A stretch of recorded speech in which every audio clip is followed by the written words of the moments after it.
तुमच्याकडे आहे? तुमच्याकडे आहे? नमस्कार, मी स्वाती. मी ना माझ्या मराठी शब्दांना शोधते.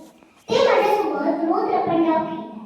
माहितीये, मी जेव्हा सकाळी उठते तेव्हा शुभ प्रभात लपून बसतो आणि गुड मॉर्निंग बाहेर येतो. मग मी ओरडते, सकाळी सकाळी नको ऐकायची, माझी मराठी कुठे आहे?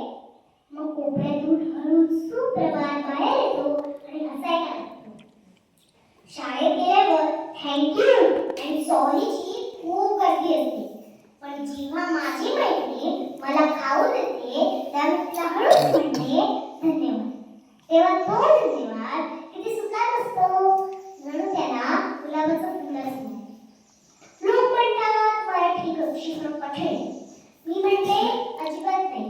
फक्त आई म्हणून बघा किती गोड शब्द आहे. बाबा म्हणा किती आधार वाटतो आणि विठ्ठल म्हणा किती गोड वाटतं. म्हणूनच 1 2 3 4 मराठीचं करूया जय जयकार. 5 6 7 8 मराठीचं आम्हाला भारी का.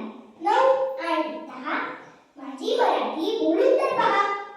ती शब्दांची राणी आहे, माझ्या आयुष्यातील गाणी आहे. चल आता माझे शब्द मला पुन्हा बोलवते. मी जाते हा त्यांच्याशी खेळायला. तुम्ही पण आजपासून शब्दांशी लपंडाव खेळा आणि मराठी शब्द जो तेच बोला. धन्यवाद. जय हिंद, जय महाराष्ट्र.